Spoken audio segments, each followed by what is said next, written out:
Arabia, if a hyena trod on a man's shadow, it deprived him of his power of speech and motion, and that if a dog standing on the roof in the moonlight cast a shadow on the ground and the hyena trod upon it, the dog would fall down as if dragged with a rope.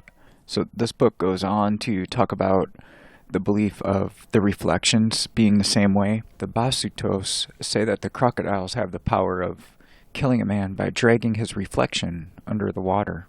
So when one of them dies suddenly and from no apparent cause, his relatives will allege that a crocodile must have taken his shadow sometime when he crossed the stream. A lot of stories like that where if you look into the water, like something can trap your reflection and things like that.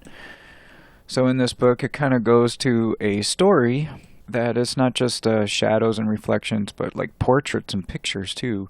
So there's the Esquimaux of the Bering Strait believe that people dealing in witchcraft have the power of taking a person's shade, so that he might, they say, pine away and die. I've never heard pine away. I don't know what that means, but I guess like fade away and die.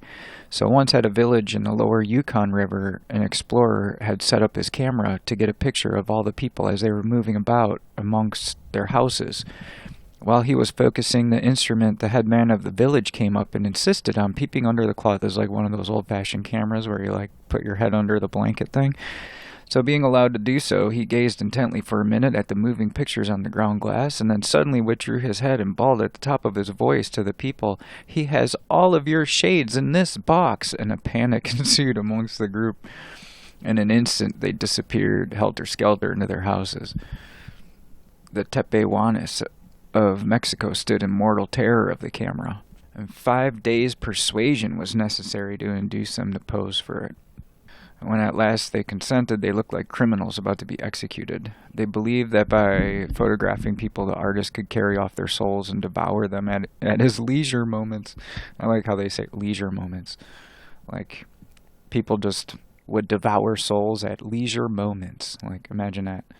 Kind of reminds me of, there was like a bartender or a security guard. I heard this on the Paranormal Roundtable channel, that swears that he saw people walking out of the club or bar or whatever, and when they passed by a light, the reflections of these people, there was like 2 or 3 of these people, were that of dogs or like a werewolf or something.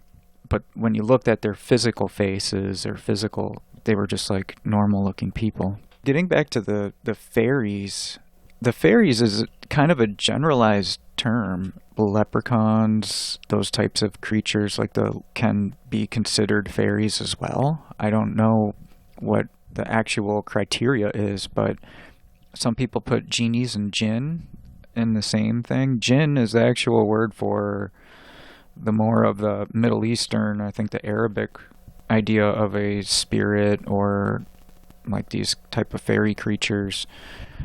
And that's where you get genie. Genie comes from the word jinn. And it's kind of the same idea. I mean, Disney doesn't do anybody any favors by making these things into like smiling, laughing, silly cartoons. And they did the same thing with fairies, and then they did the same thing with the jinn and genies.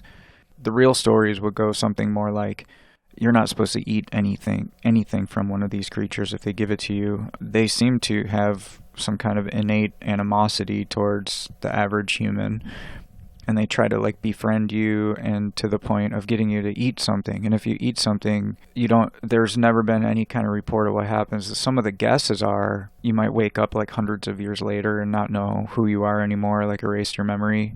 And on that same channel, Paranormal Roundtable, he does a long, like an hour-long video on immortals, where people, that's one of the ways that one of those guys, there's a real guy that claims to have been around since like the 1600s, I believe. And when asked like how it happened, he said he just woke up in a field and he didn't know how he got there. And from that point on, he doesn't think he can die. He's been injured and stuff, but nothing ever really happens. He never really gets sick or anything. And he's been alive for, about 400 years or so. He doesn't age. And that might be how it started. He might have been tricked into eating something, and that's just one of these theories. No one really knows, but there's been cases, even on that same channel, of something like a gremlin coming into a girl's room using like a jewel and like a mini door that was in a house that they bought. And each night, or just about every night, I believe, this little gremlin would come in and take this girl into this doorway, and it would lead to some kind of weird land or something. And at some point, he tries to give food to her, and a voice rings out. It says, "Don't eat that," like a warning voice just kind of boomed out of nowhere. And then this little gremlin thing looked kind of angry. So some people put that into the realm of fairies, like all these like spirit types of things and creatures that can do these weird things. Anyway, so when I was working in Albuquerque, I met a police officer. He was retired. He had just retired.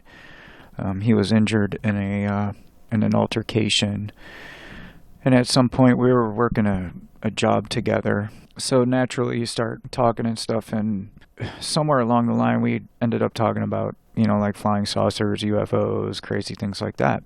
And he said that when he was a kid, he had a story. He lived on the mesa.